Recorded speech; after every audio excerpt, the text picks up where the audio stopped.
I'm Malvika, a co-opted member of the Chennai chapter of the IMB Alumni Association. To all of you joining in person and those joining in virtually, we welcome you on such a fine Friday evening to the panel discussion on how civil society can participate in governance to transform Tamil Nadu. To formally kick off the event, I welcome Merban Jayakaran, the Deputy Director of the Chennai chapter of the IMB Alumni Association, and also the Managing Director of First Insurance World Broking Services to present the welcome address. Thank you, Malvika. A warm welcome to all our distinguished guests here, to our distinguished panelists, to the first hybrid panel discussion held by IIM Bangalore Alumni Association, Chennai. As a Deputy Director of Chennai chapter, it is my pleasure to be able to work with our team here and with our ecosystem partner TRI to host such an event, which we hope is part of a continuing series on how we as the active member of the society and I am Bangalore alumni can work towards with the government to better our society. So without much further ado, I invite our panel moderator Saravan to come over and take over this discussion. Thank you so much. Thank you, Mervin. It's indeed my pleasure. I'm Saravan, Deputy Director of the IMB Chennai chapter, and it's our pleasure to have a distinguished set of panelists today on a very pertinent topic. Right? How can we all of us want to contribute towards governance in some form, but often we don't know how we can do it. And I think the seed of this event was sown when we met Mr. Vikram Kapoor IAS, who is also a proud alumnus of IIM Bangalore. So, and when we met him and we asked him to be our next speaker, he said instead of a monologue, it will be nice if we could have a panel discussion and some structured ideas coming out of this, which can be implemented in Tamil Nadu, and we thank him for that. So he is our first panelist. I request you to take your seat, sir. He's the Additional Chief Secretary, Planning and Development, Government of Tamil Nadu. And I repeat, a proud alumnus of IIM Bangalore. We at IIM Bangalore are proud of you, sir. Our next guest of honor and panelist is Dr. R. Velraj, Vice Chancellor of Anna University. He's newly assumed office. First, congrats to you, sir. And we are very happy to have you. And I think, incidentally, this is the first public event he's addressing, so it's a privilege from IIMB. We then have Ms. Sudha Srinivasan, CEO of the Nudge CSI. She's flown in all the way from Bangalore, and Nudge has been doing some great work with the Karnataka government, and we thank you for having taken your time to fly down from Bangalore for this event. It's our pleasure to have you.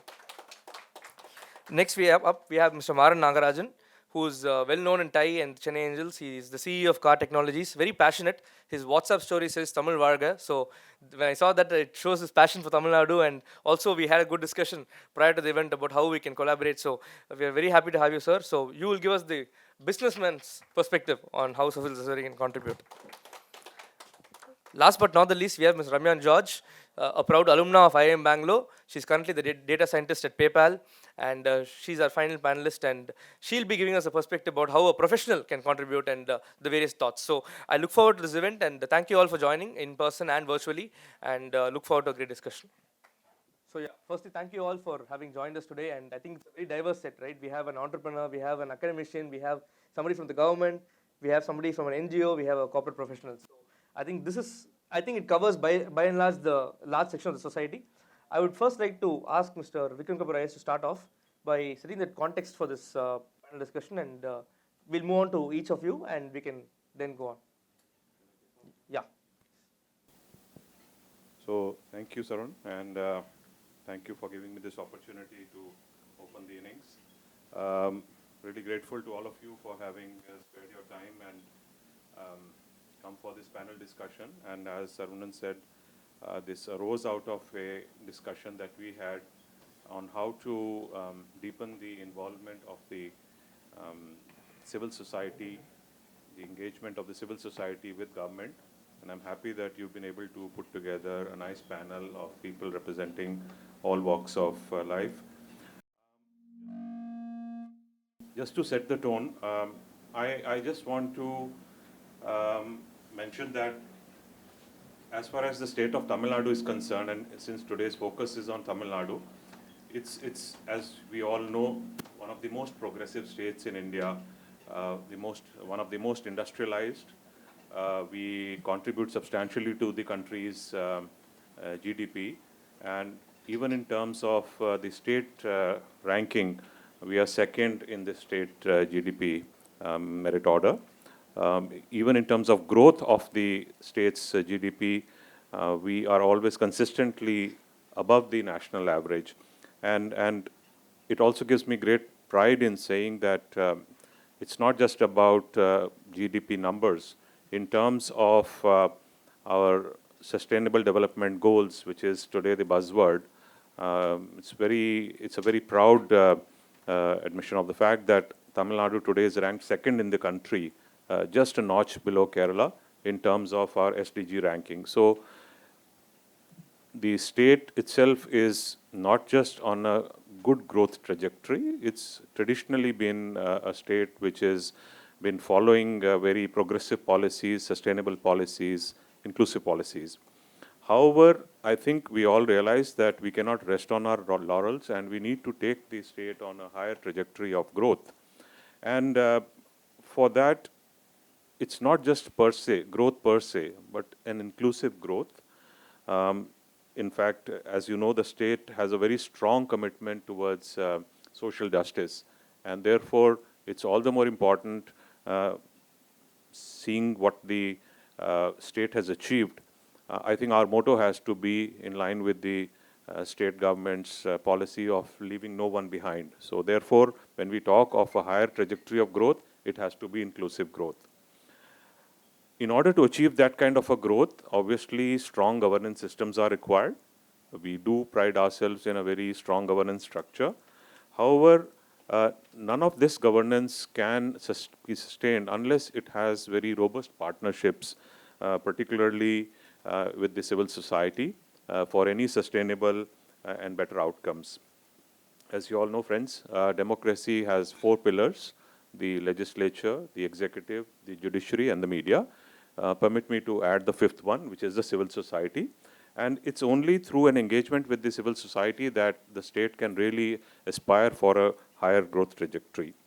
When we talk of civil society engagement, there are various forms that this engagement happens. We all are aware of how NGOs work in various sectors, particularly the social sectors like health, education, livelihoods, and so on.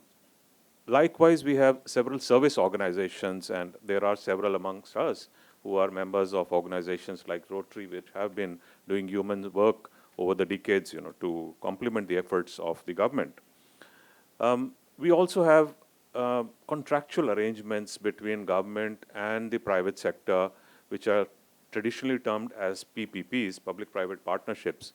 I've coined a new term called soft PPPs, where not just the for-profit, private operators enter into collaboration with government, but also the NGOs and the civil society representatives partner with government agencies to provide services to the public.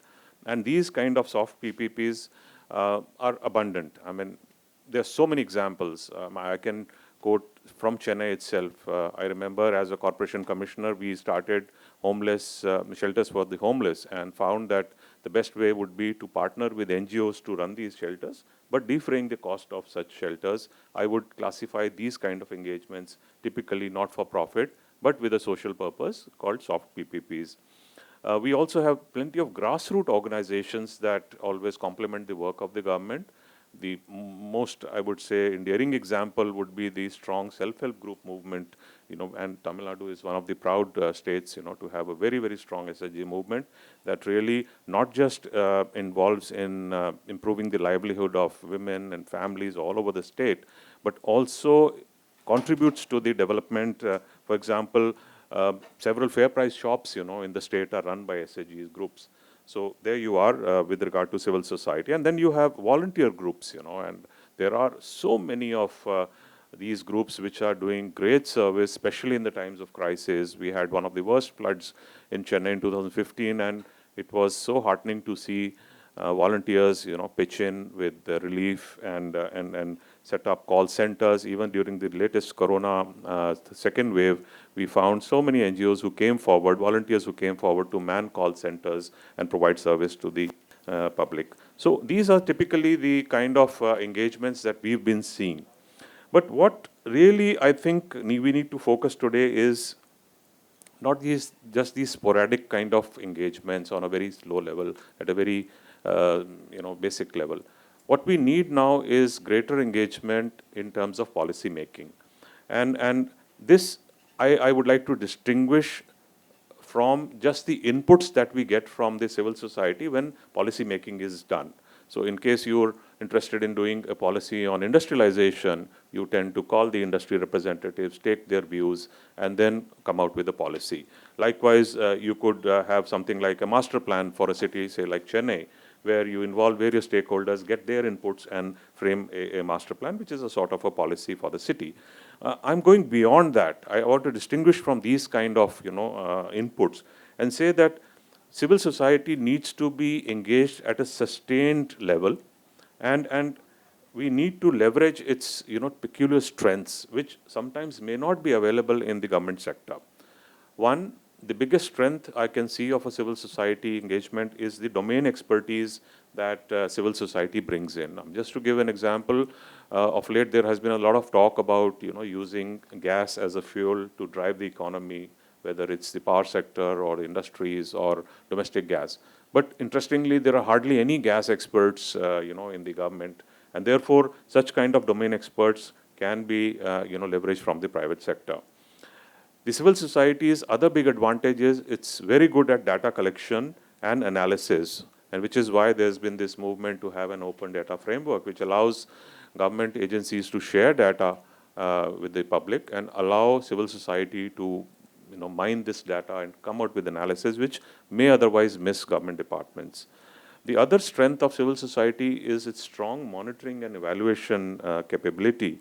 And although we do have an in-house department within the government for evaluation research, its capacities are limited. And therefore, this is one area where the civil society can really complement the efforts of the government.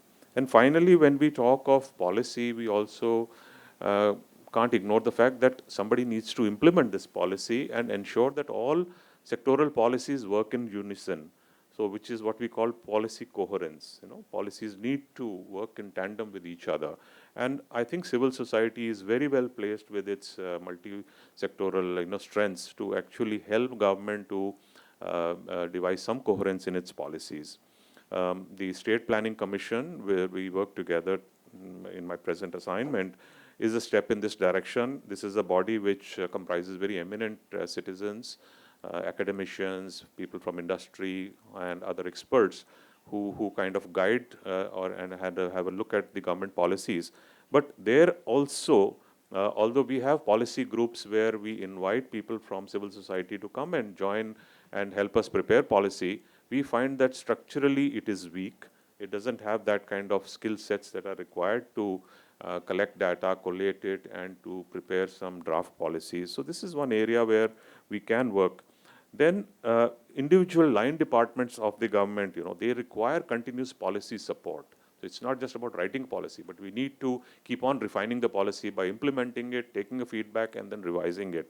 And therefore, that kind of a support is, I think, a weak spot where we don't have enough expertise in certain agencies, certain departments. And in that connection, I'm actually looking forward to hearing from Sudhaji about how the India Administrative Fellowship Program has been conceived, designed, implemented, rolled out in the state of Karnataka, where actually you have fellows who join government for an extended period of, say, about 18 months or so, and they leave their professions, come and are seconded to government, and actually support the administrative secretaries to see certain policies, how they're implemented, and certain areas that can be improved. So whether this kind of an arrangement is workable in the state of Tamil Nadu is something which I'm planning to take away from this panel discussion. Look forward to hearing from her.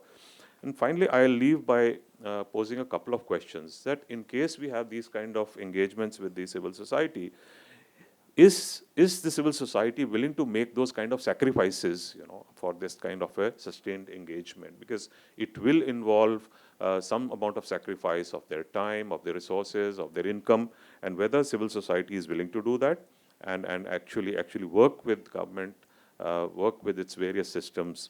The other is how do we proof it from certain political developments, such as change of governments, so that the whole exercise is done in a sustainable manner, doesn't get derailed, whenever there is a change in a government or a change in the portfolio of the actors. So therefore, these are the questions which I'm still finding answers for, and I hope that during this panel discussion, those will come out. So I'll stop at that, and I thank you all for giving me this opportunity to speak my mind. Thank you. Thank you, sir. I think you set the context beautifully, and I think the key takeaway is we normally talk about the 4 pillars of democracy, and I think the 5th is the civil society. And I think we are at that crux of in India where civil society has to play a larger role. And if we can complement the skills of the civil society along with the reach of the government, I think that multiplier effect is what we'll be looking at. I'll next move on to an academician on the panel, Dr. Al Vedraj. He's in fact been an avid researcher. And he's been an avid researcher, and I would like to hear from him as to how he thinks academicians, be it could be researchers or could be final year students, how can academicians themselves contribute towards government and solving government problems? Okay, thank you for the opportunity. It's a very good initiative by IIM Chennai chapter, alumni chapter of Chennai. Yeah, I would like to address three important points. One on academic system being prevalent in the state as of now, and then on research area, innovation side, and the third one on the people's.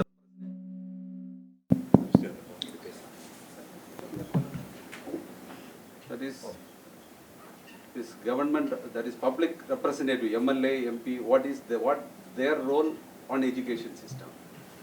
The first, on the academic, we have our education system. Initially, if we see the Tamil Nadu's present gross enrollment ratio is very high in 50, more than 50, whereas the national gross enrollment ratio is 26. So the country's target itself is in 1935 to cross 50. So it's a good sign that we are in higher stage. But still, though the gross enrollment ratio is there, the quality of education it's still questionable. So that is because the number of engineering institutions suddenly have gone. For any sustainability, the growth should be slow and steady. But there was a phenomenal growth that took place in the state in the number of engineering educational institutions from 1984 onwards. That made a kind of chaos, in the sense that the students who are not capable of doing engineering are doing engineering. And because of sudden growth, the teachers were not available in the institution, and the education, the transfer of knowledge, the teaching learning process was not proper. That was the main scenario. Now there are a lot of students, everyone have certain capability. To their capability, the education is not given. So there should be a large revamping in that is education structure. It's required, for which the society, all educated people should inform the downtrodden people, understanding their capability and what they can do, what kind of education they should go for higher education, that should be informed properly. Otherwise, they are sitting in the place where they cannot understand anything and they are wasting their time. So this transformation, one side from the public, what is their capability, what is to be learned, that should be informed to the right people by the right persons. And from the academic university side also, we need to revamp the syllabus in a large way so that we can give the correct education and make them employable. That is missing for the large, that is one side, the large revamping is required. The government is also, now understanding the reality, the government is also taking right measure. In all, not only in engineering institution, all institutions, they are trying to make a large revamping in academic structure, that is curriculum and syllabus. That is one part. And for societal transformation, education is finally for societal transformation. As far as societal transformation is concerned, the major requirement is on agriculture, energy, environment, health. Then for material development is also one area where for industrial growth it is required. So other directly relevant is agriculture, health, energy, environment. These 4 sectors how a university can contribute to the society, lot of NGOs involvement is required. So what is exactly required? So there is a government, universities and public can, there is a good connect should prevail, then only this phenomenal change can happen.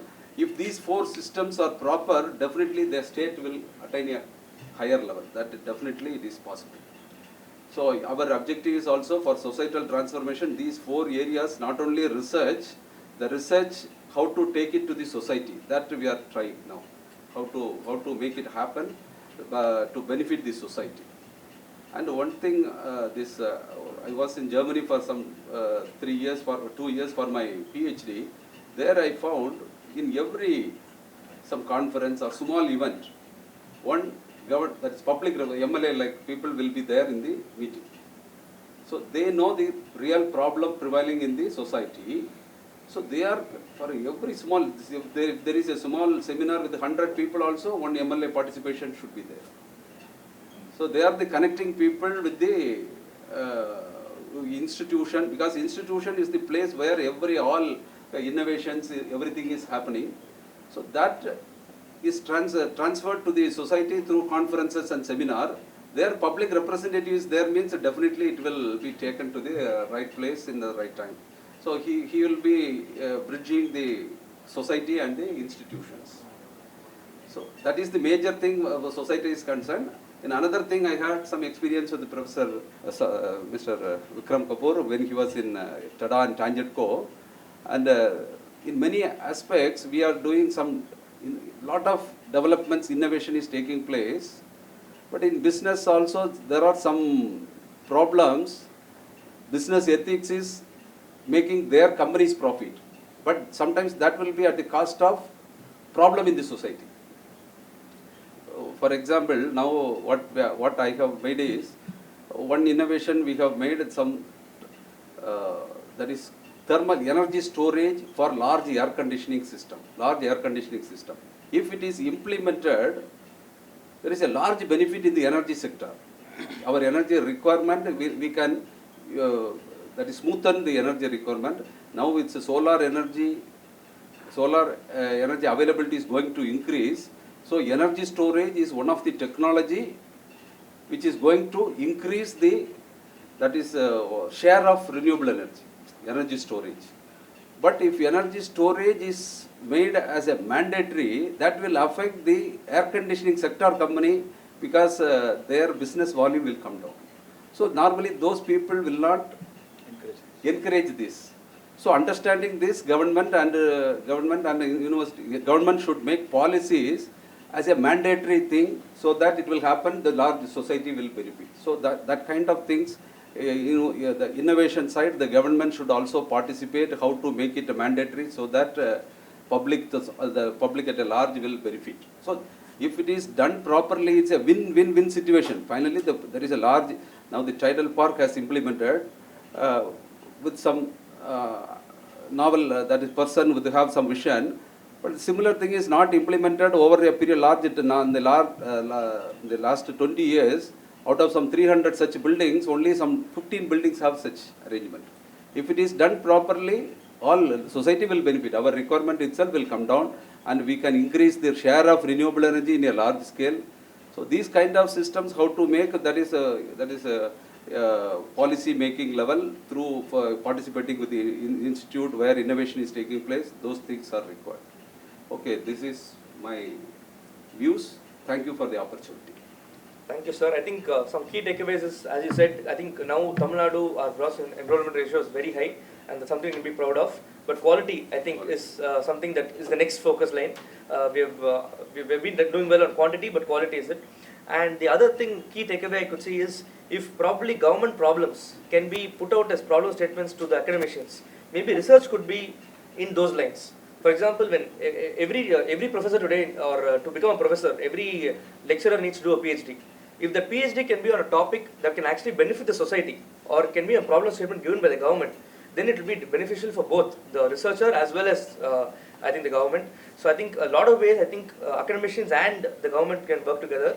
And I think policy change, as you said, is always difficult. I think recently we're always hearing about how diesel cars may be banned by 2030. right? But sometimes some hard calls need to be taken, giving industry enough time to make the change too, so they don't bear too much of a loss. At the same time, ensuring that the environment and the larger interests of the country is taken care of. I'll next move to the entrepreneur. In fact, in the panel, very good mentor and friend of mine often says entrepreneurs are the new freedom fighters of the country. Right, because job providers, right? Ultimately, if for a large country like India, entrepreneurship is needed to create a lot of jobs. Today, the biggest problem is the VIP. As in the Tamil movie, they say, like, we have a degree, but you don't have a job. So, while entrepreneurs are doing a lot in terms of job creation, in what other way do you think government and the entrepreneurs, businesses can work together to take Tamil Nadu to the next level?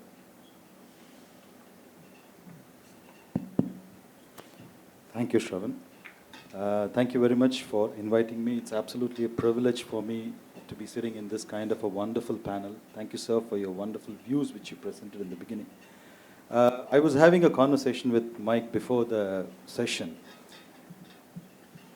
Never before, governance was so important for the government.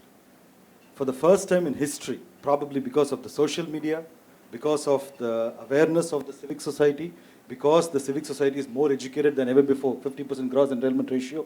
So all these factors have come to a confluence where governance is finally, truly has taken precedence, and it's getting the right importance it needs to get. So that is being felt by the common citizens like us. So for the first time, we are feeling that actually. The government is giving the right messages, this new government at least is giving the right messages in terms of that the governance is very, very, very important. And that is what we heard from Mr. Vikram as well when he spoke, that the willingness to engage with the larger civil society better than ever before to make a difference to the society and also to the governance and to the government and to end of the day to the people. So we are very happy, sir, in that sense, that welcoming move from the government. So I'm very privileged and happy to participate in that kind of ideation session. So thank you, Saravanan and IMB, for organizing this. Today, again, our CM has made a very bold vision of saying we will achieve a $1 trillion economy. It's not going to be an easy task. On the one hand, that's a huge, tall ask, or very, very strong, big aspiration to set for oneself. But to get there, we are talking about clearly 14 to 15% of growth year on year, easily, minimum. So to achieve that kind of a growth, see, end of the day, industry is the one which gives the GDP. And SDG, as you talked about rightly, is the one which creates a platform for the industry to create that growth. So without SDG, social development goals, GDP cannot happen. Without GDP, SDG makes no sense. So they have to go hand in hand. So how do we make this kind of explosive growth possible in the society? I will come up, at least I have thought about 2 or 3 ideas I would like to place to this forum. 3 different caps I'm going to wear. One cap as a CEO of an IT organization, and I'll try to represent the industry and how we feel that this can be achieved or what should be done. The second cap would be, I'm a farmer as well. So for the past 14 years, I've been farming a land. I mean, not as a personal farmer, but managing a farm. So a farmer perspective, I would like to present to the government. And the third is about a normal citizen, a layman citizen. How a citizen feels and wants to experience the governance. How the citizen wants to experience the governance from a responsible government. These are the 3 topics I would like to say. See, he gave me 3 minutes, but I'll take 6 minutes if you're okay with it. So as a first step, I would try to say how the industry, that hat I will wear, and explain my point of view. See, before I go into the details of what is the ask or what is the topic, I would like to give an example. Today, in 1980, an investment was made by the Tamil Nadu government to make watches. And then, today it is valued around 2 lakh crores. Twice the size of Zomato. And that idea is called as Titan. Many may not know that Titan is a government company or government investee. Not a majority holder, but of course 27% the government holds, TIDCO. Even it got the name because of TIDCO, TI, and then Tata came the last TA, and that's how the name was coined as Titan. If that one idea invested on 1980 to create watches can create a wealth of 2 lakh crores, and the government can encash today if it wants to monetize. I cannot say monetize, it's a very controversial word, but if it wants to encash, it is 50,000 crores is up for the grabs to take and make a big difference to the society. So if, imagine in this 30 years, if the government could have made hundreds of such investments, what would be the possibility for the state? So how can we create more titans like this? How can we truly create more titans? My recommendation is, rather than making any commercial company or SPVs in a sporadic manner in a different government-run organizations, they have to be converged under one single sovereign fund kind of a structure. So many countries have done this, and the state also can attempt it. So all of these are converged under one professionally organized sovereign fund. And then, of course, it can be chaired by the ministers and the chief ministers, but end of the day, it should be run 100% professionally, independently, by the professionals of the state. So even Tamil Nadu government has made investment on the Tourism Development Corporation. It has made investments on co-optex in handlooms and textiles. Look at the difference how each one of them were able to make a huge commercial success. So if only we can detach, I mean, IAS officers are the creme de la creme of this country. They are the best of the people. But they are meant to do the governance and do the regulatory framework of the country and to see the deliverance of the governance rather than making money out of these corporations. So those jobs are well done by professionals from the industry who are meant for doing it and who are very good at doing that. So how do we create titans? An arm's length between the government and the commercial interest ideas which the government promotes. And by collecting all of these ideas which already the government has invested into a sovereign wealth fund, and by creating that vision for those commercial enterprises to scale much larger than they truly, and to unleash those potential, this step, if taken, can make a huge difference to that $1 trillion vision. Sir. I will hold my other 2 ideas for later, but for now I will pass the mic to Sir.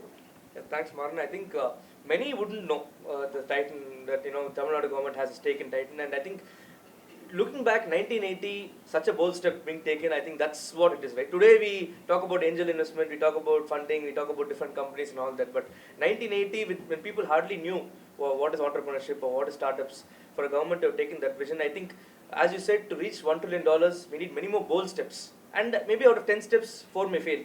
But if the 6 succeed, that's where we're going to go. That will take us towards the $1 trillion economy. And I next move to the professional on the dais, which is Ramya. So, Ramya, from a professional's perspective, right? Each of us have our own jobs. There is a lack of time. Okay, probably everybody may have, it depends, right? One professional may have 4 hours per week, one have 8 hours per week. It depends on the organization they're working in. But however, there'll be the quest to give back. How do you think professionals can be part of this growth journey of a state? Thank you, sir.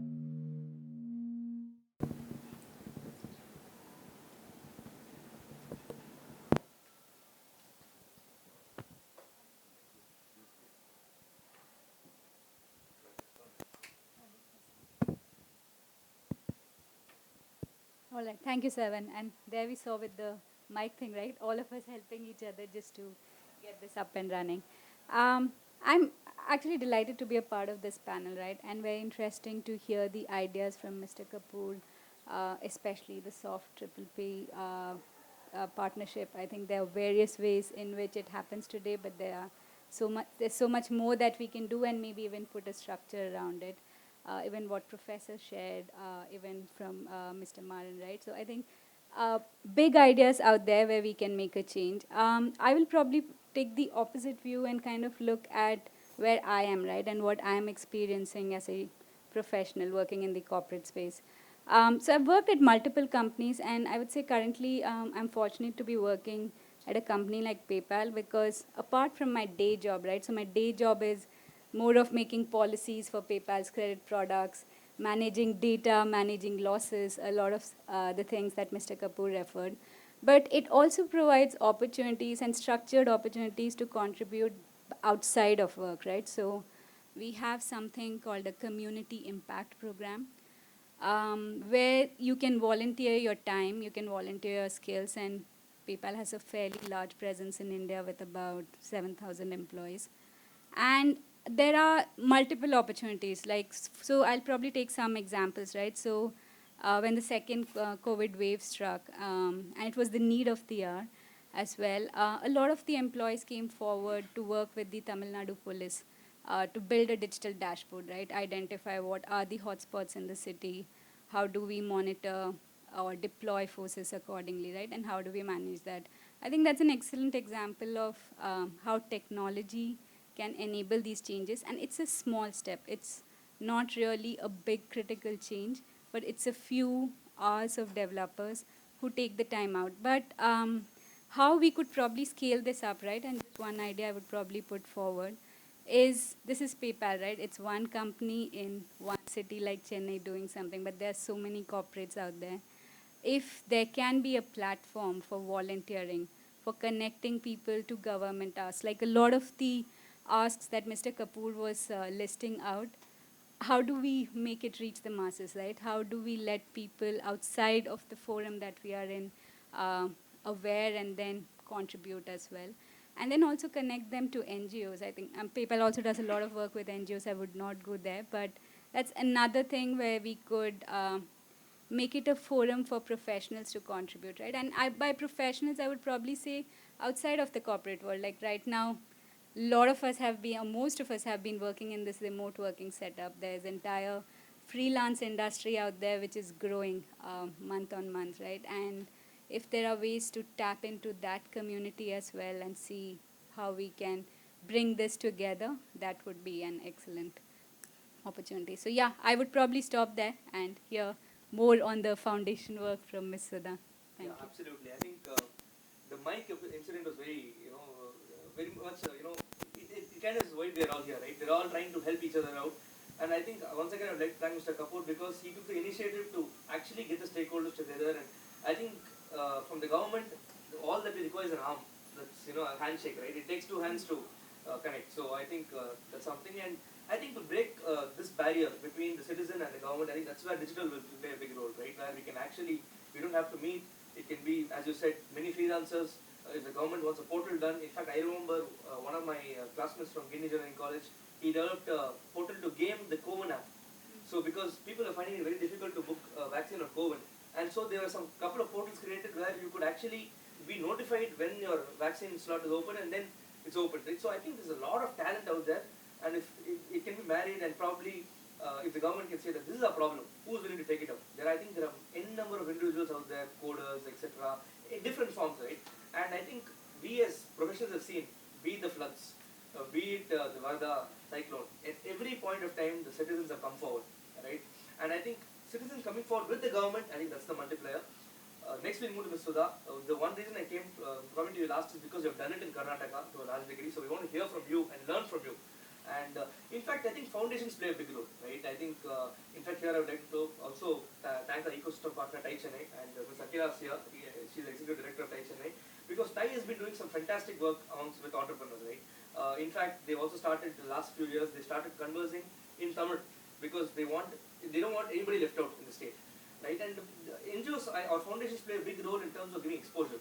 Not everybody is blessed to be, having the exposure, and I think people like Tai, Nudge Foundation doing great work. So I'm coming to you from a point of view as to, I would like you to explain as to what you've done in Bangalore, Karnataka, and what probably we in Tamil Nadu can learn from there. Thank you very much. And what joy to see the vibe in this room, where it's such a pronounced acknowledgement of the fact that development is everybody's shared agenda. It's not the state alone, it's not industry alone, it's probably not even civil society alone. It's a coming together of these forces. And when I say civil society, it includes academia, it includes professional individuals, and the non-profit sector. The coming together and the whole being far greater than the sum of the parts is, I think, the acknowledgement in everything you've said. And it's such a delight to be hearing it and kind of just feeling the vibe in this room. So in this shared agenda of development, I think the common examples are the floods and the pandemics, right? And you kind of see in an emergency response, people literally jumping in a very visible manner resonates, right? And you kind of see the magic that happens when people come together. But one of the things to acknowledge about this particular pandemic is that our resilience to withstand it and to come out of it not too shabby is the result of ongoing work that the 3 agencies have done, and the 5 agencies literally have done on an ongoing basis, right? And you've kind of heard it being referred to as the JAM trilogy, right? The Jan Dhan, Aadhaar, and Mobile trilogy. The foundation existed because there was innovation, there was public policy, there was, the whole vision and drive to make sure digital assets, including bank accounts and the ability to transact digitally, the unique identity of every citizen being there as a pre-existing thing which helped them receive the welfare at the time of a crisis. The fact that people had devices and data plans to be able to use that device and data plan to receive welfare, to transact digitally, was a pre-existing thing, right? And if that had not existed, imagine what the crisis would have been like, right? The amount of starvation and death and utter chaos if this had not existed previously. The reason it existed is because on an ongoing basis, everyone has been working towards such development, right? So how do you create resilient societies where nobody is left behind? This nobody left behind is such an amazing vision, because that's the culmination of human civilization, right? We don't succeed when just a few of us hit the Forbes richest lists or, just the GDP rankings grow. Success is when the HDI rankings also grow. And what's truly remarkable about a state like Tamil Nadu is this wonderful balance it has created, right? Being the most industrialized, prosperous state, but also the one where education, health, sanitation, basic human needs have been serviced well with a high GDP, so HDI ranking, pulling up the national average, right? Not for its own sake. India's HDI is overall pretty pathetic. But it is what it is because of states like Tamil Nadu. If you just took the bottom 10 states, we're actually worse off than sub-Saharan Africa, and the country doesn't realize it. So this whole thing of civil society's participation in creating an equitable society is not optional anymore, right? It has to leapfrog the step forward, and that was the motivation for a program it was the motivation for even founding the Nudge Foundation and the Center for Social Innovation. But the program, that's the Indian Administrative Fellowship, is largely inspired by the fact that we are in this wonderful point in time where socially conscious professionals want to do more with the capabilities they have built in the corporate world. Post-liberalization, I think, the last 20 years has seen growth of professionals who have quickly achieved their financial goals and now are looking to do more with their strengths, right, and contribute to improving lives for everyone in the country. It has seen remarkable change in political will, right? The bureaucracy, the political administration, opening up its doors for participation of private players is unprecedented. It's a very, very remarkable thing at this point in time. The third is the corporates coming to the table with equal social intent. I think CSR law got the ball rolling in terms of assigning a certain social and environmental accountability and responsibility to corporates, saying, very good, you're delivering economic outcomes. And a lot of that is trickling down. But it's also required that you do more direct contribution. But the first few years where it was about the letter of the law, in recent times we've seen the spirit of the law come to the fore. Individuals within corporates, as well as shareholders and the corporates themselves, starting to take more risks, be more adventurous in terms of how do we really do nation building, right? How do we do more than just make money for ourselves? How do we become contributors to human development? IAF kind of synthesizes all this. The individuals give their time. It's 18 months. Most fellows that have been part of the program have given up 2 crore plus salaries to come and work for a 20 lakh stipend. But in it is a sense of pride of, doing good, working with senior bureaucrats for whom they have great regard. Many have, been IAS aspirants in early life and now see this as a second chance to, get into a Vidhan Sauda. Uh, Bringing in huge purity of intent and passion to do good work. The bureaucrats are acknowledging the capacity these fellows bring, right? Many have, at CXO levels, led large transformations in the corporate world. Now to kind of put them on a program of strategic importance for the state is extremely valuable, and that's hugely recognized by the bureaucrats who are putting their skin in the game, being mentors, being advisors to the fellows. And the state is supporting it with rigorous training programs. ATI Mysore, prestigious institution that has developed bureaucrats, also trains these fellows. A lot of skin in the game.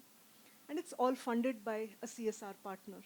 Right? So that was the magic of this, and it's taken off quite well. Nothing's going to be smooth sailing all the way. Right? I think there'll be ups and downs and moments of learning and reflection. But what's very exciting to us that it's off to a great start, and seeing that product market fit which promises to go, and I hope someday come to Tamil Nadu and do far more for the state, in terms of delivering social value. Absolutely. Absolutely. And I think I would like to take on from Adar what you said. I think that's a great example of how Nandan Nilekani has brought it to the government. And he spearheaded that initiative, and that initiative attained success, right? So sometimes it's all about using the right people at the right time. And there are people like Nandan Nilekani who left Infosys when he was probably tipped to be the next the helm of Infosys. He was earning very well. And as you said, IAF is a very nice example of how there are many people who want to give back to the society, who feel I've earned enough, and there is a time where you feel that I have to start giving back. And I think we would love to learn from you, and I think Vikram Kabusar, as he was very impressed with the whole IAF policy as such. And I think when people start contributing, when I turned the clock back, Chennai floods is something which actually sticks to my mind a lot, right? Before that, there was tsunami, there was different kind of pandemics and things like that. There were different issues faced. Probably during every rain, there would be some slum which is flooded, but none of us in the urban areas would be too worried about it. But the Chennai floods was one issue where whether you're in Boat Club Road or whether you're in a slum, you're all affected the same way.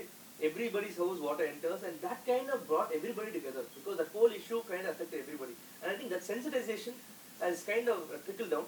And as you said, like how probably other states can learn from Tamil Nadu in terms of HDI indicators, we can learn a lot from other states too. I think that's what we need to do, and both from government to government as well as from private to government, we should not reinvent the wheel. When somebody is there who has the knowledge, I think CSR is financial, right? Companies give a portion of their profit, but can companies and individuals give a source of their knowledge, which I think is invaluable. In today's world, I would say that money is a plenty, time is what is more valuable, right? Can people give time? And that's where we are. I would once again come back to Mr. Vikram Kapoor, having heard the other panelists, as to what you feel you've heard the other stakeholders in society.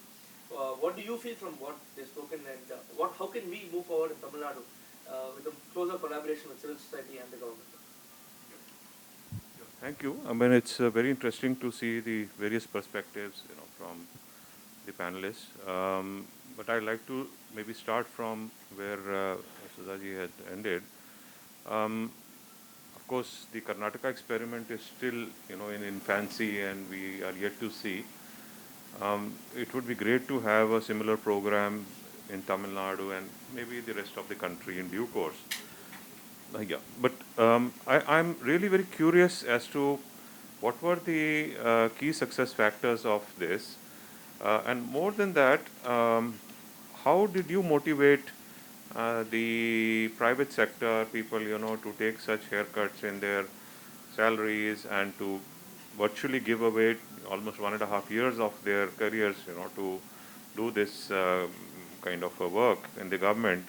Of course, the prestige was there, but then, I mean, if you were to replicate it in Tamil Nadu, I mean, we have an entrepreneur here, we have a professional here. I'd like to hear from these young people Like, if you were given this opportunity of being a fellow in Tamil Nadu, I mean, what would be your take, and how would Sudhaji convince you people to come and join this program? Maybe that could be an interesting thing. We can start with the lady. All right, thank you. I think with this entire pandemic, right, I think one word which has stuck to me is flexibility. So flexibility to probably do that along with work would be an appealing thing for me. So one of the thing of maybe I'll talk about two things that I did during this year. Working from home. So I have a small kid.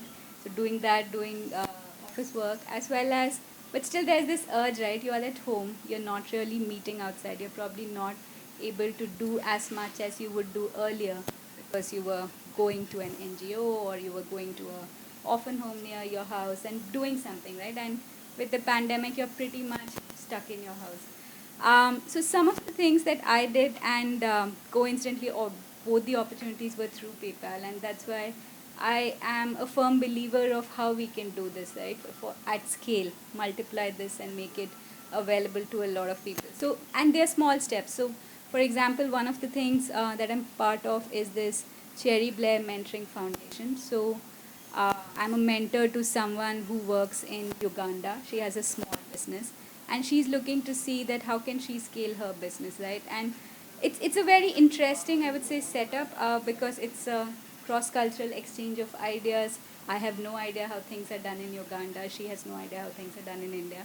But with these conversations, right, there are these, I would say, ideas or interesting topics that come up that help her in her business. And it's a slow and steady journey, but it's just one-on-one, right? How can we do this one-to-many? How can we do this at scale?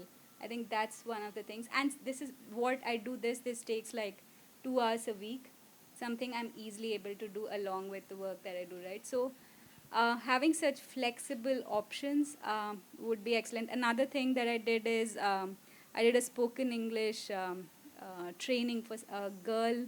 She works for an NGO in remote West Bengal. So she speaks Hindi and Bengali. I speak Hindi. So I speak to her in Hindi. She tries to speak to me in English. And we did this for like a 3-month, like every week we would speak to each other. Did it over a 3-month period.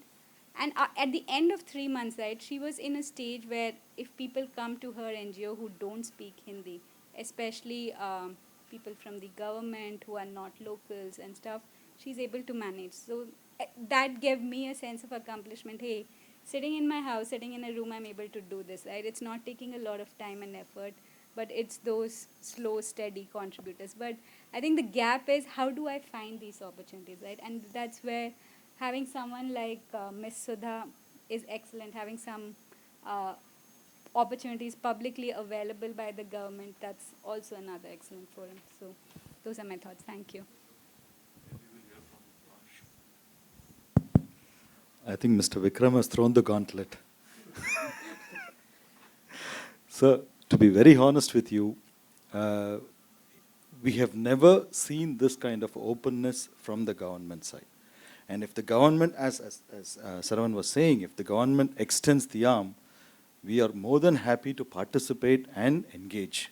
May not be 100% of the completely giving up and then walking away from our current roles, but near close to that. So we can contribute to that, and I'm very, very happy to personally to participate in any form and shape to make a significant impact, not merely a peripheral, namesake kind of a vague contribution, but enduring, long-lasting difference. If the professionals can make, there are a lot of takers in the state who can contribute, including me. That's a simple answer for a straight question, sir. Kind of give her take on this. Yeah. So, our founding motivation, if you kind of look at the tagline we use, it is to nudge and nurture top talent to solve India's most critical developmental challenges. Right? That's what we set out to do. What resulted in that product market fit is probably what I should call it for a product like the Indian Administrative Fellowship, was the identification of someone of the target persona, right, which in our minds is someone in their early 40s that has had a couple of decades of a high accomplishment in the corporate sector. Almost in that stage of saying, been there, done that, nothing excites me anymore. But in this journey, I have learned a lot. It frustrates me, and this is my personal story, right? I mean, I spent 17 years in the high-tech industry. Towards the end of my career, my work in the IoT division was about solving very first world problems, right? High margin first world problems. And that exact same technology could be used in probably improving the quality of toilets in slums, right? It's the same IoT technology. You can use sensors to, sense your mood and do the lighting for this room, or you can use sensors to see if the toilet has been, getting its supply of water and electricity, and what is the odor level there. Can people even use it? Or are you going to be just raising down toilets and rebuilding them every 18 months because there's no way to maintain it, right? And this is such a basic human need for people living in slums. You can imagine the power of technology to create, a dashboard that is visible to the bureaucrat, to the contractor, to the community, that shows, if the toilet is being maintained. That was the opportunity, right?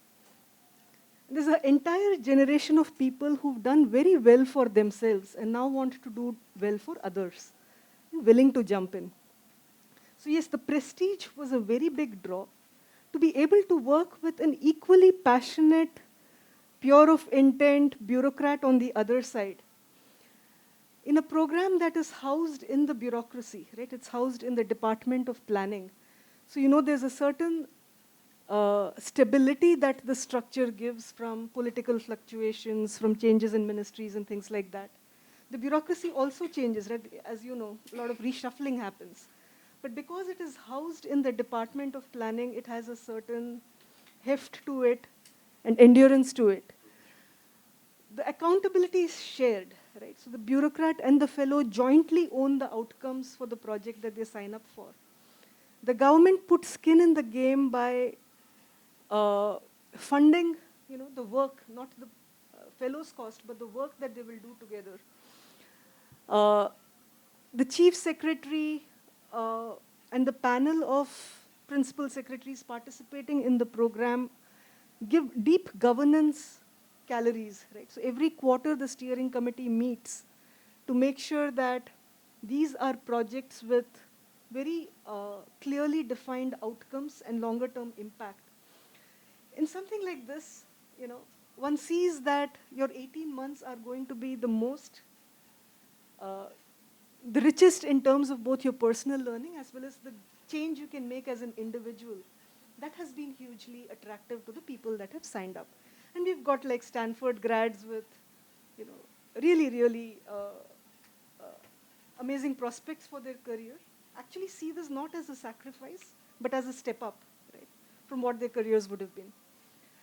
Eventually, I hope they choose to work in the development sector. I think large foundations would, deeply value the muscles they have built in their corporate stint plus an 18-month stint in improving public systems or in contributing to public systems. I hope some of them go on to start up their nonprofits. I hope some of them continue to work in advisory kind of roles in, say, the Big Five, continuing to work on government programs. The career pathways also, branch out very nicely and become quite meaningful. So I think the value of that has been widely acknowledged, sir. And I hope when this comes out in Tamil Nadu, particularly IMBAA alumni will draw inspiration and kind of acknowledge the opportunity as well. Yeah, thank you, Ms. Sudha. I think the last thing you said hit the nail on the head. I think the career path. I think if you can show them that this is not just an 18-month break, this 18 months can lead you to a different journey, a path towards giving back to society.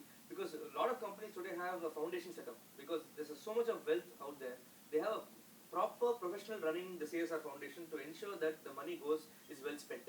So I think there is a lot of job opportunity also probably post this 18 months because I think one is prestige. I come into the job, but after the 18 months, what do I do? Because obviously I'm taking a break. There's somebody who's an equivalent of me at my firm. He would have gone past me. Can I go back there? Maybe not.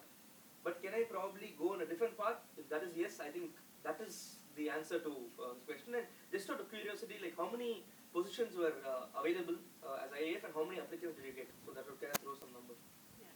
So we got 2,000 registrations of interest for 10 positions. Wow. Yeah. And over 800 applications. When I say applications, these are 6-page write-ups on, like a college application with a statement of purpose and investment of time going into the application. And similarly, on the government side, a lot of bureaucrats put in project proposals in terms of these are the projects, and from that, the Department of Planning chose 10. So it was equally competitive on both sides. And the average age? Must be around 40. Okay. Youngest would be 34, oldest would be 50, thereabouts. I don't know exactly. Okay. That's the range here. Super, super, great, very interesting. In fact, the other thing, Shravan, absolutely. That's why I wanted to ask you, if we also float, would there be any takers in? I'll sign up. Oh, sure. You're still not 40 yet. Well, I'm almost 34, 31. So, We have them in our virtual audience, so that's what. Yeah, but I think, correct, I think, No, but that's an idea which the time has come for that idea to take place in Tamil Nadu actually. I think that Mr. Vikram and all has their blessings. I mean, we'll love to hear more from this. I mean, personally from our side, we also can commit some CSR funds in terms of executing that. That's the third leg. Because you also need the CSR funds to make that happen, isn't it? So we'd be happy to support there as well. I'm sure there are many organizations which are willing to fund that as well. absolutely. I think I can understand, right? There are two types of people in civil society, right? There's one who want to completely devote time, who probably want a career path or change, or who probably had the aspiration somewhere inside to be an IAS officer. In fact, I saw this. I finished my UG at Guinea Engineering College, and there are many civil service aspirants. When I spoke to them, asking why, they've all been coming from since Guinea Engineering College goes, primarily by cutoffs. They've all come from the rural sector. They have seen problems. When I ask them why are you choosing IAS, they say that I have seen the problem in my own household. I want to go and contribute back to where, and so a lot of civil service aspirants, if you see, if you take the data, typically majority come from the downtrodden, where because they've seen the problem and they feel that and also they know the respect a collector gets. And they see an aspiration as to what difference they can make on the ground. So that is one. In fact, taking that example, sir, in fact, Ramya was pointing out as to how few hours per week there are some professionals who can give time. Guinea Engineering College is one example. We get the cream of the students, but sometimes communication skills is lacking. They'll probably have more knowledge than even the city bred. But communication is just a language, right? Probably there could be some, a structured government scheme by which for government colleges, professionals can allocate 3 or 4 hours per week to teach communication, right? It's just a language. Like when people can learn C++, why can't they learn English? Or why can't they learn Hindi? Why can't they learn Tamil? Whatever it is. Maybe universities themselves can start off where professionals can contribute few hours per week, and maybe even give some credit system for professionals, right? Like how companies get are lauded when they give CSR. I think an individual should be lauded when they give time. Say somebody is earning 2 lakhs or 3 lakhs per month. 4 hours of time is actually money, which is being spent towards a good cause. So I want to understand from you as to how would you view it if professionals can help bridge the gap between, to make people more employable. As you rightly pointed out, when this entrance examination system was there, we get stream of students with different soft skills also to Anna University. But when this entrance examination was removed, we get different type of students, mostly from the towns and villages with a high score in schools and the soft skill required.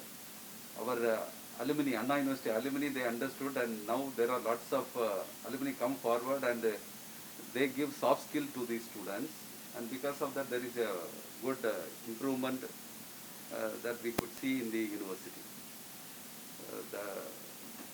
In the present this curriculum change also, we would like to bring some orientation type of program for 1 month for these kind of students. Then that is, that gap can be minimized when they come from different atmosphere. So that first 1 month orientation program we have planned.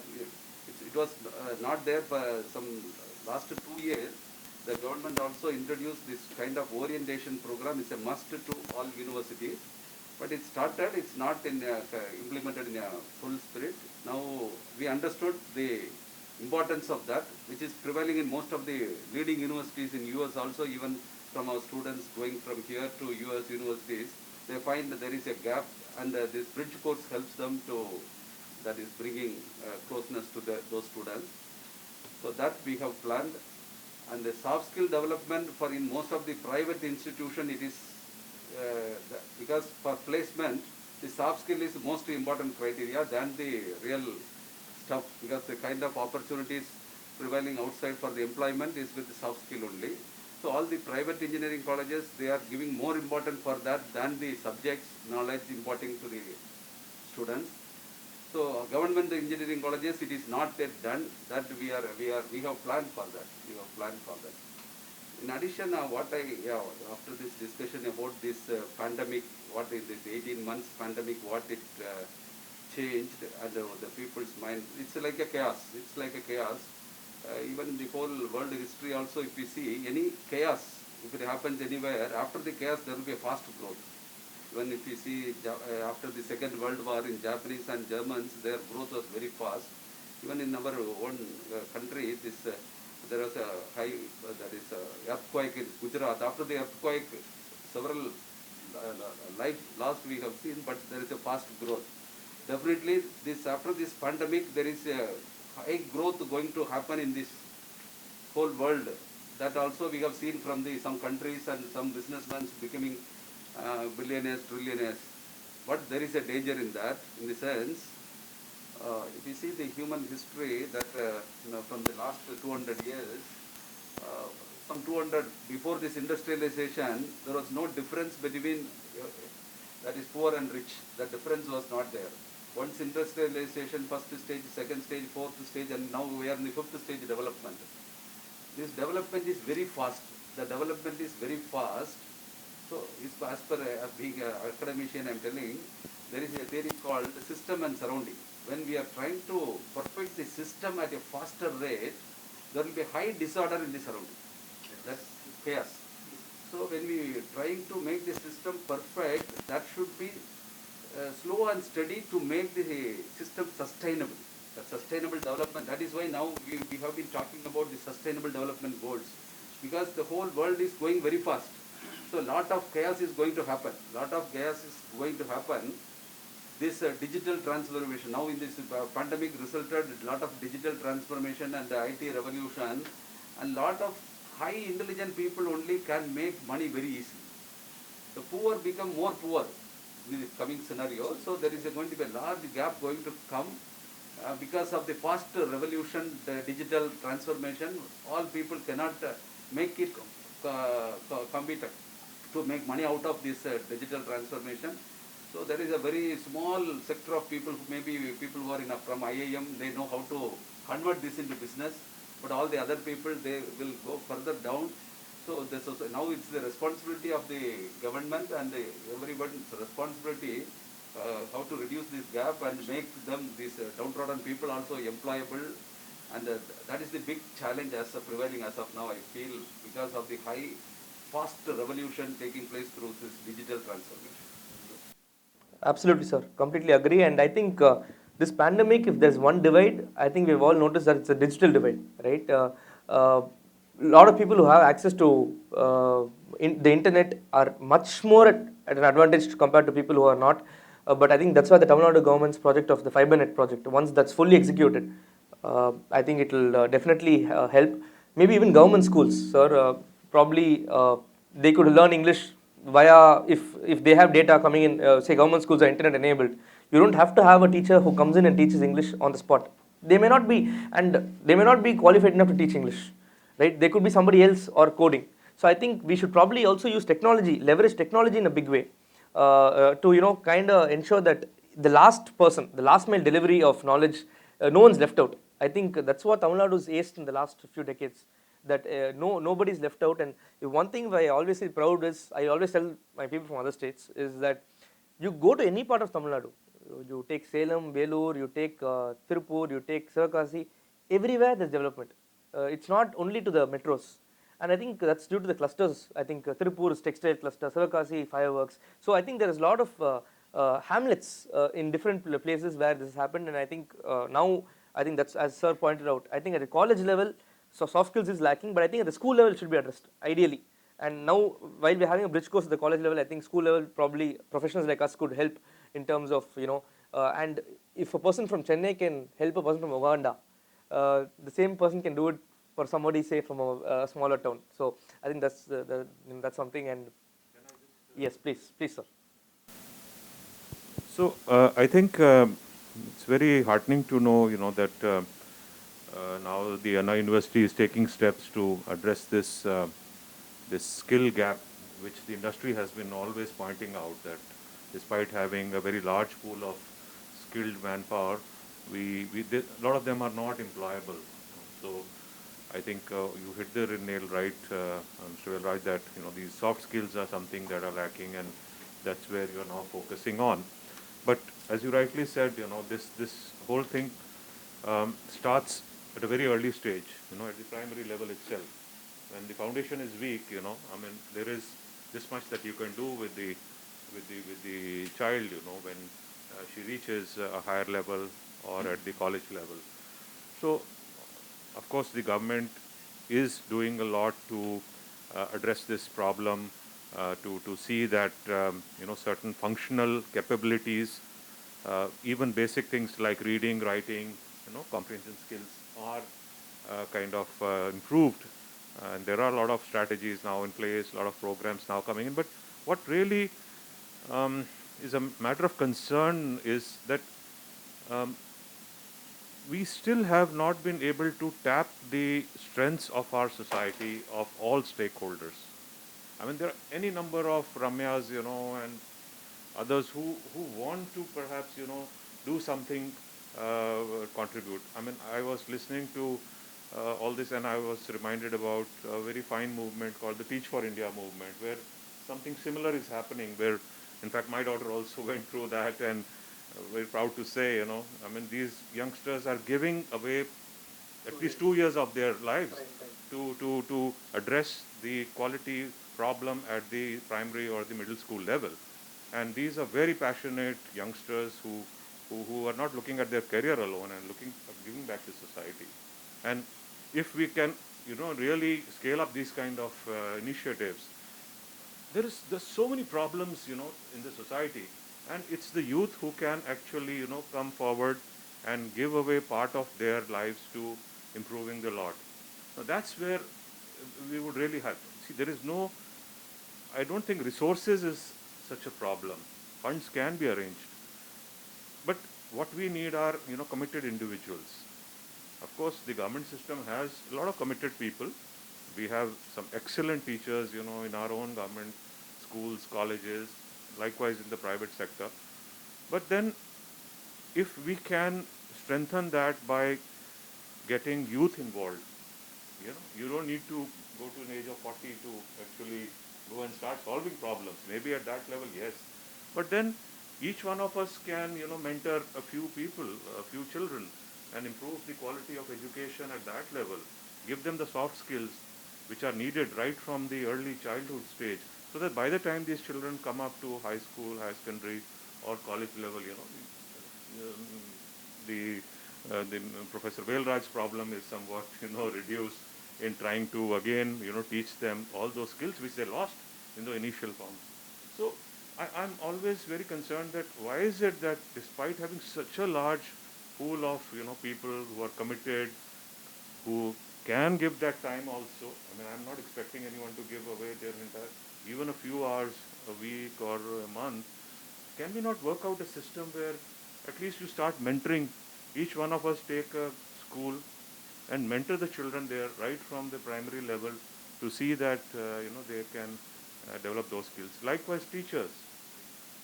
I mean, without teachers, there are no schools, there are no colleges. Whether the teachers are having those skills, how do we empower them? How do we enable them to, impart the necessary skills? And I've had the, opportunity of working with corporation schools, and excellent teachers are there. But the moment you tell them, okay, now I'm going to start an English medium school, a section, asking the same teacher to go and teach in English where she has been teaching all along in Tamil is a bit too much. Unless you, train her, enable her to develop those skills, it's very difficult to expect them to change everything. So there is a lot of potential where, the civil society can work with government in these areas, particularly in education. And I have just given an example of education. Mike is here. He is the, I think, foremost authority after Mr. Velraj, but education, there is lots we can do, but likewise for every sector, whether it's health, livelihoods, so many other areas, skill development. So if we can have a structured program where, our university students, people from the businesses, if they can partner with government, that's where we can really, strengthen, as she says, as I said, the sum total is more than, the sum of the individual parts. That's where we can really make a difference. Absolutely, sir. I think I agree with you completely. And in fact, probably like CSR, even offices can be encouraged, entrepreneurs can be encouraged to allow their employees, say, 2 hours per week or something like that, where they can take part in some activity. It could be teaching coding, it could be teaching English. And I've often noticed that once somebody gets mentored by someone, the person who gets mentored realizes the importance of mentorship, and then it trickles down. He mentors somebody, he or she mentors somebody else. So I think if that culture in the society comes in, and as Mr. Maran pointed out, you have opened your hands and you have lent your hand. So I think we are all, different stakeholders in society are all ready to work with you. And we hope that we have a scheme like IAF where somebody probably takes a career path change. And we also have similar schemes, for example, like Teach for India, or say some professions who want to give few hours per week. So if I want to give few hours per week, there's something for me. I can contribute. If I want to probably completely given, there's a, so it has something for everybody. And if we could probably as a citizen also get some credits, it's not for, I would not even call it, no one is doing for the credits, but it's some sort of satisfaction, motivation, because a lot of, in fact, even for environment, some people say that, I'm carbon neutral, or it's some motivation to say that, you know what, I've given something back to the society.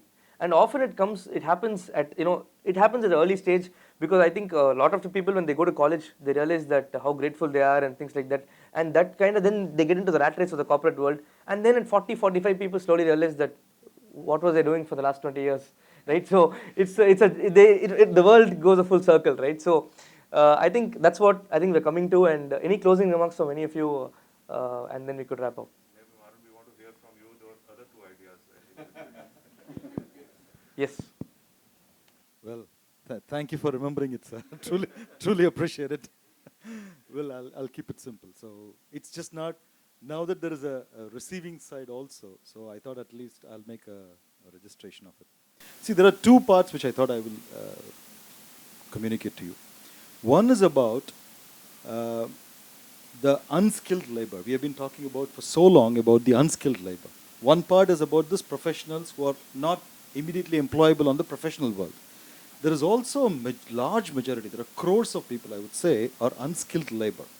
Now, that is where the MNREGA, which is making a difference to their lives, maybe very little difference it is making to their lives by supporting them in terms of financially. In the farm sector, what I've seen is, there is a huge shortage of labor. When I say shortage of labor, the farmer is unable to pay the necessary wages to the labor. Labor is available, but the inability to pay. On the other hand, there is MNREGA spending thousands and thousands of crores of rupees, but are we getting the productive outcome of all these manual unskilled labor? So there are 2 problems existing here. One, we are spending and not getting the best out of the labor. Number 2, there is a shortage of that same casual labor. Can government, along with this like-minded people, put together a platform where these crores of people can come together, where the demand and the supply can be made to meet each other? Thereby, you develop a system where the demand is also the demand people, which when I say the SME industries, or the agricultural farmers, or even the households who wants a maid or a casual labor for a week. So if there can be a mechanism, if we can bring them together, I'm sure government also makes a huge difference to the society for all those people who are unskilled labor. And in a long run, you can also bring a lot of social equitable elements to these unskilled labor by bringing them insurance, by bringing them forced holidays or a 6-day working week or overtime kind of principle. So there is a large majority of the society which is deprived of all these benefits. Can government, and along with these demand side and from the supply of all this casual laborers, can we connect them in a platform? See, today digital is the only way of future. If I talk about Zomato, all they do is only bridge this supply and the demand for the food. That's the only thing they do. And they are worth 1 lakh crore. So I have to talk everything in the Zomato language nowadays. Otherwise, people are unable to relate to it. So if you really look at that, if we can create that kind of a platform from the government side, enabled by the government, if we can bring this demand and supply together. This is being done in many countries also. For example, this has been a very common model practiced in China. Many of the councils, many of the counties, many of the villages are the ones who supply the labor to the SME industries. So that way, they make sure that the demand and the supply meets each other and both benefit. It's a win-win equation. The government money is also spent. At the same time, you get a money from the demand side as well. So this is just one idea. I thought if the government can make a huge difference to a large majority of the unskilled population. This is one thought process. Heard. And anybody else? Final remarks? Any other thoughts?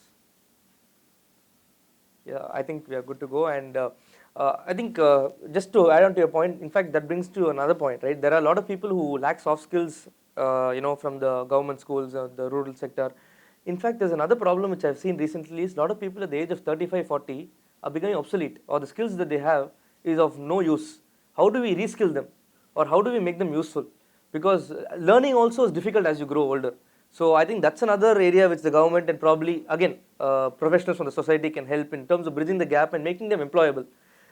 We see many engineers, gone are the days where you you finish college, you had the same knowledge for 40 years. Today, experience is sometimes looked at as a negative.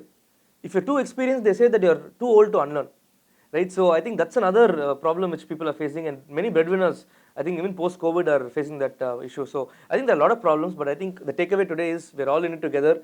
And I once again would like to thank Mr. Vikram Kapoor, because I think it takes a lot to say from the government that I'm willing to come, sit with you all, be heard, and implement some things. In fact, we'll probably also summarize what we discussed and send it to you as a proposal, as the takeaways from this conversation, and probably we can implement the Bangalore model. And I think we'll hopefully, please. Yes. See, of course, we'd be happy to work with the Nudge Foundation and see. Of course, my takeaway is that there are any number of people in the civil society who are willing to participate in such a program. I'm assuming that there will be interest if we float this. That's one part. But there are so many ideas in the civil society, and we've heard some of them, like just now Maran spoke about something, and there's so much energy there, which we lying untapped. Ideas are there, people wanting to do something. So we should create some kind of a common platform where we can share these ideas. Government should be willing to give that much of space also to civil society to allow and experiment with ideas. The academia is there. There are so many brilliant, students and, faculty who can address problems. There are so many problems which government cannot solve on its own. But there are, brilliant people who can come out with solutions, whether technology or other solutions. And the startup culture, it's now it's government policy that we need to promote youngsters to, start up their enterprises. So I think IIT Research Park is a classic example, of how startups have been nurtured. So how do we make our universities, the really incubation centers for these startups? So if government departments were to throw ideas, their challenges, their problems, the researchers come out with solutions, and then there is somebody to take it forward to, create a company, a startup to actually, yes. So that kind of a culture is something which we need to really, push in Tamil Nadu. Already we have a head start among other states, but I think the way things are happening, I think we will have to get our act together quickly because that advantage that we have of a first mover may be lost. So let's create a platform where there will be regular interaction, among everybody, practitioners, about academicians, researchers, and industry. There must be a platform where we should share ideas and come out with strategies. So that's my final take, and I thank you for this opportunity. Absolutely, thank you so much. Yeah, as Additional Chief Secretary pointed out, that interaction of this university, connecting university and all government departments is very essential. We have lot of resources, human resources with the potential that in research and also solving problems for the government, it's all available in the university. But the procedure to be evolved, how to connect these departments. Now, few departments started interacting with the university, but all the departments, if they join with the university, definitely there will be a fast growth. What I found out, our knowledge, that is innovations, are utilized by some developed nations very well. So totally all our inventions, what is happening in IIT even, and what is happening in Anna University, all developed universities, how to encash that, they know their, but our government is not utilizing our potential to the best. So as we pointed out, there should be a platform to connect all these industries and institutes. Then one more, after you pointed out that in many countries, as you pointed out, after the school, the students are working for the society some 1 year, 2 year. That concept, maybe 1 year, 2 year, immediately the whole nation has to take a policy. State cannot take an individual policy because it is the education system. But in the this 2 month vacation time, because the students' potential is unlimited potential. That potential, how to make use for the society if there is a device, because there are a lot of people ready to contribute unless there is a policy or a platform. So if government, Tamil Nadu government itself forming a procedure how to make use of the students' potential for the benefit of the societal, some as small this high, that is high students with high potential, they can help for some 100 students. One student can help for 100 students. 2 months, that also itself will make a large change. So that 2 months during the that is summer vacation, that time itself government can make a policy, means that is giving some kind of incentive or some some certificate. It's appreciation certificate itself will helpful. These students will come forward. But if it is by the government should initiate. One university also can make, but sometimes it will give a problem. This government, if it is initiative, definitely. Thank you. Absolutely, sir. As you said, I think dialogue and I think a platform by which civil society can interact with the government is what's required. And in fact, all engineers have to do a final year project. If the government could probably state all the problems, these are the problems out there, pick a problem, and probably a final year project can be on that. And if that can actually become a product, they can it helps everyone. It helps the student. They can turn it into a company. It helps the researcher, the guide who's doing it. There's some purpose to research. I think that gap will be filled, and I think with you at the helm of planning and development, we can expect more participatory dialogue. And we thank you once again. I thank all the panelists. So for coming here today, and I request Mr. V. M. Muralidharan, Governing Council member of TIE Chennai and CEO of Bhavan Cybertech, to present a memento to Mr. Vikram Kapoor IAS, Additional Chief Secretary, Planning and Development.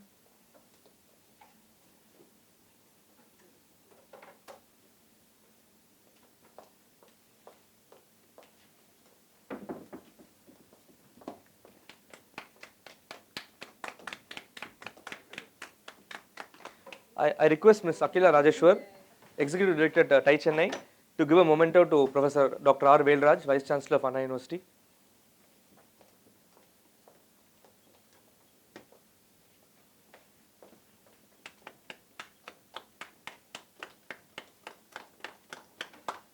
I request Mr. Mohan Jayakaran, Deputy Director, IMBA Chennai, to hand over memento to Ms. Sudha. Thank you, Ms. Sudha, for coming all the way from Bangalore and traveling just for the session.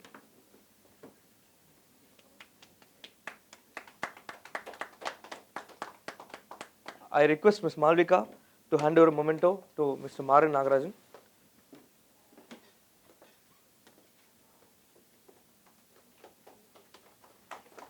I request Mr. Vidyut Shankar co-opted member to hand over memento to Ms. Ramya George, please.